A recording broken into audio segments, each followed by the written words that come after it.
윤석열 대통령은 탄핵 소추안이 통과된 뒤에 곧장 입장을 내놨는데 이렇게 말했습니다. 저는 결코 포기하지 않겠습니다.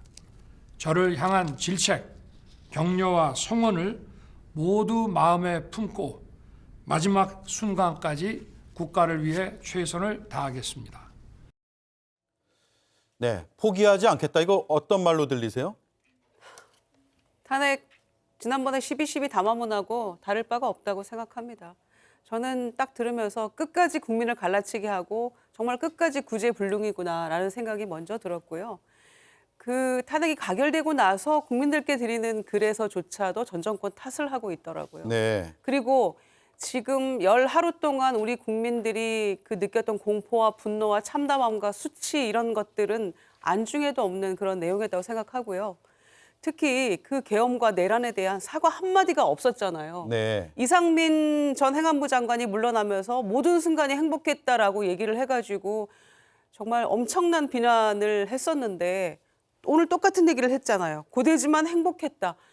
이거는 정말 마지막까지도 이 직무정지되는 탄핵안 가결되고 나 이 순간까지도 정말 본인이 했던 것에 대해서 국민께 조금도 죄송한 마음도 없고 그동안 뭐 송구했다, 그다음에 뭐 사퇴하겠다, 다 본인의 거취를 일임하겠다라는 것들이 정말 완벽한 거짓말이었다라는 것을 본인이 다시 한번 입증하고 역사의 뒤안길로 일단 사라졌다라고 생각하는데요. 정말 이런 사람이 2년 몇 개월이지만 우리나라의 대통령이었다라는 사실 자체가 다시 한번 부끄러워지는 그런 내용이었기 때문에 사실 뭐 평가할 가치도 없는 그런 내용이었다고 생각합니다. 아마 끝까지 해보겠다. 예. 나는 끝까지 싸우겠다라고 했던 엊그제 담화문에서 뭐 조금 더 벗어나지 않는 그런 내용이었다고 평가합니다. 네. 김영현 의원님. 네. 오늘도 전 정부 탓을 하는 듯 하면서 자신의 성과를 강조했어요. 대한민국 1호 영업사원이라는 성과를 나열했고 소득주도 성장은 비판하고 오늘까지 그랬어야 했느냐라는 비판이 나오고 있죠. 그게 아까 제가 윤석열 씨의 소시오패스라고 표현을 했는데 이건 제 표현이 아니고 우리나라의 정신 의학자들이 진단한 것입니다. 이 일련의 계엄과 관련된 윤석열 씨의 행위를 평가했을 때 소시오패스로밖에 볼 수 없다. 즉 현실 인식 능력을 상실하고 자기가 바라는 바를 진실이라고 믿는 그런 소시오패스가 갖추고 있는 행동 성향을 보이고 있다고 하는데요. 이런 소시오패스이기 때문에 개선 가능성이 없는 겁니다. 그래서 이 윤석열 씨의 행동은 이것이 강화되면 강화됐지 아마 약화되지는 않을 것이다. 이제는 직무가 정지됐기 때문에 할 일도 없기 때문에 하루 종일 유튜브를 볼 겁니다. 그러면은 그의 생각은 훨씬 더 지금보다도 강화되리라고 생각이 됩니다. 예. 전해드린 대로 조금 전인 저녁 7시 24분 대통령의 직무가 정지됐습니다.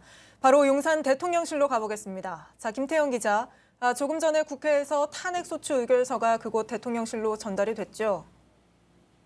네, 방금 직접 보신 것처럼 조금 전 김민기 국회 사무총장과 조호섭 국회의장 비서실장이 이곳 용산 대통령실 청사로 들어와 탄핵소추 의결서 등본을 전달했습니다. 대통령실에선 윤 대통령의 위임을 받은 윤재순 총무비서관이 의결서를 건네받았고 그 즉시 윤 대통령의 직무는 정지됐습니다. 지난 2022년 5월 10일 취임하고 정확히 949일 만입니다. 탄핵소추안 가결부터 직무 정지까지 박근혜 전 대통령은 3시간, 고 노무현 전 대통령은 5시간이 걸렸는데 윤 대통령은 이보단 빨랐습니다. 네, 국회에서 탄핵소추안이 가결되고 바로 윤석열 대통령의 입장이 나오지 않았습니까? 그 내용도 한번 전해주시죠. 네, 탄핵소추안 가결되고 1시간여 만에 윤 대통령이 입장을 냈습니다. A4 5장 분량에 직전 담화 때에 비교해선 상당히 짧은 분량으로 한남동 관저에서 사전에 촬영한 것으로 알려졌습니다. 윤 대통령은 이 나라 자유민주주의와 법치는 무너져 있었다면서 한순간도 쉬지 않고 온 힘을 쏟아 일해 왔다고 말했습니다. 그러면서 이제 고되지만 그리고 행복했고 힘들었지만 보람찼던 그 여정을 잠시 멈추게 됐다며 그동안 노력이 허사로 돌아가지 않을까 답답하다고 밝혔습니다. 또 지금 잠시 멈춰서지만 지난 2년 반 국민과 함께 걸어온 미래를 향한 여정은 결코 멈춰서선 안 될 것이라며 결코 포기하지 않겠다고도 말했습니다. 네, 그러면 이제 대통령의 권한은 한덕수 국무총리에게로 넘어간 거죠? 그렇습니다. 헌법 71조에 따라 별도 의결 절차 없이 한덕수 국무총리가 대통령의 권한을 넘겨받고 대통령 권한대행 체제로 전환됐습니다. 윤 대통령은 국군 통수권, 사면 복권, 법률안 거부권 등 대통령으로서 모든 권한을 행사하지 못합니다.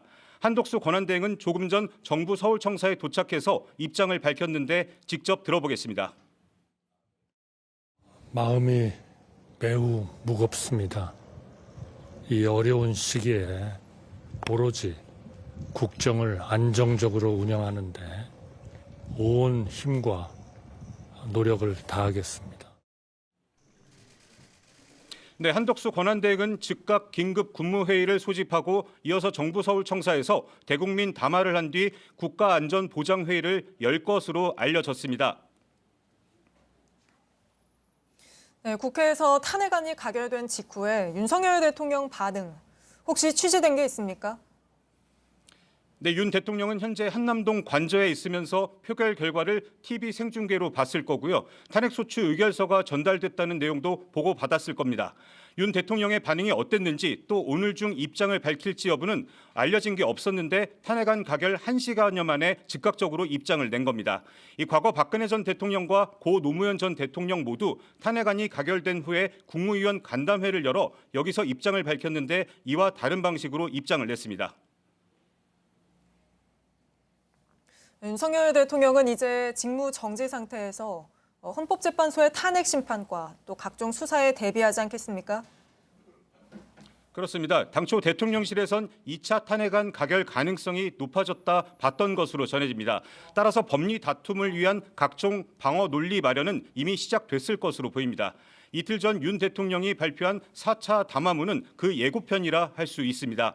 계엄령 선포는 대통령의 고도의 통치 행위였다는 입장을 분명히 했습니다. 검사 출신인 윤 대통령이 직접 재판정에 나가서 이 비상계엄이 불가피했던 이유를 설명하고 이 탄핵의 부당함을 강조하는 등 적극적으로 대응에 나설 것이란 관측도 나옵니다. 지금까지 용산 대통령실에서 JTBC 김태영입니다.